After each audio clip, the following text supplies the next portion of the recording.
Ravi de vous retrouver sur la chaîne géopolitique. Le chef d'état-major de l'armée états-unienne vient d'annoncer l'achèvement de retrait de les troupes états-uniennes d'Afghanistan, ce qui donc met fin à 20 années de présence états-unienne en Afghanistan, ce qui en fait par là même, il faut bien dire, la guerre la plus longue de l'histoire des États-Unis. Alors, ce qui est intéressant de noter, c'est que c'est le 31 août quasiment à minuit, heure de Kaboul, que donc les opérations se sont achevées. On peut même dire que en réalité, les États-Unis n'ont même pas essayé d'aller plus loin que d'aller jusqu'au bout de la journée du 31 août pour essayer encore d'évacuer un peu plus de monde. Ils ont décidé symboliquement que le 31 août à minuit, ils arrêteront leurs opérations avec 24 heures quasiment d'avance sur ce qui était normalement prévu. C'est dire qu'aujourd'hui les États américains sont conscients qu'il est beaucoup trop dangereux de continuer à continuer les opérations, et donc le fait d'arrêter à seulement minuit en dit long sur désormais la situation sécuritaire sur le terrain à l'aéroport de Kaboul, et également au moment où le chef d'état-major annonçait donc l'achèvement du retrait des troupes états-uniennes d'Afghanistan, une résolution à l'ONU a été votée. 13 pays ont voté pour et seulement 2 abstentions. La République populaire de Chine, celle de la République populaire de Chine et celle de la Fédération de Russie. Alors, elle concerne le droit, la création d'un corridor humanitaire, et également une zone sécurisée à côté, donc dans la zone de l'aéroport de Kaboul. Alors pourquoi les 2 abstentions? Pourquoi finalement il n'y a pas eu une unisson au sein de la communauté internationale pour réclamer une zone sécurisée à côté de l'aéroport de Kaboul? Tout simplement parce que pour les Russes et pour les Chinois, il s'agit d'une violation ostensible du droit à la souveraineté, et notamment une immixtion dans les affaires intérieures afghanes, puisque ceci impliquerait évidemment la présence de troupes étrangères en Afghanistan, et donc évidemment cela remettrait en question la souveraineté afghane.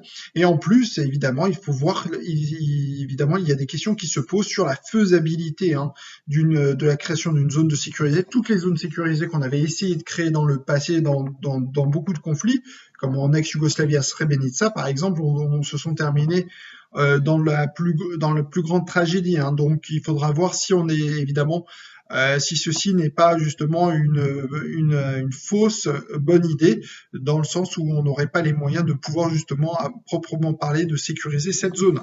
Donc voilà en fait tout ce qu'on peut dire sur les événements au cours des dernières heures. Ce qui est important de noter, c'est qu'également c'est plus sur un registre anecdotique, mais une partie des habitants de Kaboul et des autres villes d'Afghanistan ont célébré ceci par des feux d'artifice. Des feux d'artifice sont en train d'être tirés dans différentes villes d'Afghanistan pour marquer donc le départ des troupes états-uniennes. Il faut quand même dire que pour une grande partie de la population afghane, c'est une sorte de soulagement, peut-être même de libération pour un peuple qui est très fier de sa souveraineté et de son indépendance. Alors, ce qu'il faut dire, c'est qu'aussi les choses, malheureusement, aussi des lendemains difficiles pourraient aussi attendre, il faut le dire d'emblée, l'Afghanistan, du fait qu'en réalité, les salaires, avant même la prise de pouvoir par les talibans du pouvoir le 15 août, il y avait des retards de paiement des fonctionnaires, des soldats, et donc ceci ne va que s'aggraver du fait que les États-Unis ont décidé de geler, de ne plus verser l'argent des réserves de la Banque centrale à l'Afghanistan, puisque ces réserves de la Banque centrale d'Afghanistan sont détenues sur un compte aux États-Unis à New York. Et donc, cet argent est désormais suspendu, gelé. Cela veut dire que tout simplement, l'État afghan n'a plus accès à ses ressources, à ses réserves de change, qui sont pas détenues, contrairement à ce qu'on pourrait croire, par les Afghans eux-mêmes, mais sur un compte bancaire aux États-Unis. Or, les États-Unis très clairement veulent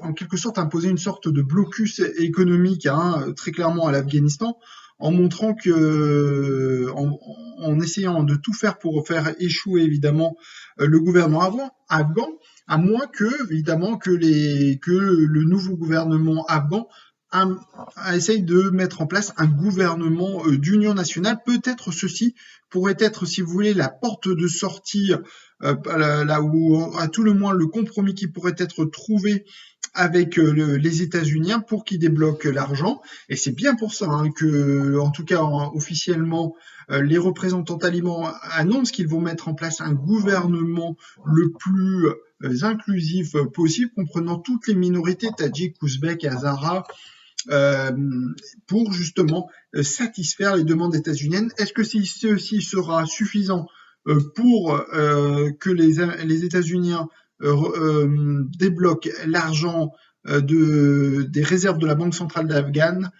Ceci reste à voir, tant évidemment il y a du côté des États-Unis une amertume que les talibans aient pris le pouvoir de façon aussi, avant même que les États-Unis se retirent, et donc tout ceci, il faudra voir si les Américains sont suffisamment pragmatiques. En tout cas, ce soir, l'ambassadrice états-unienne à l'ONU a dit d'emblée que les Américains ne sont pas prêts à reconnaître le régime afghan.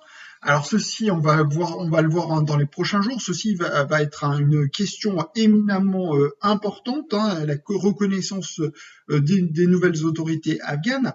Il faut quand même savoir qu'un pays de l'OTAN a annoncé qu'il va reconnaître les nouvelles autorités afghanes, à savoir la Turquie. Et donc là, clairement, on voit bien qu'il n'y a plus unition, y compris au sein de l'Alliance Atlantique.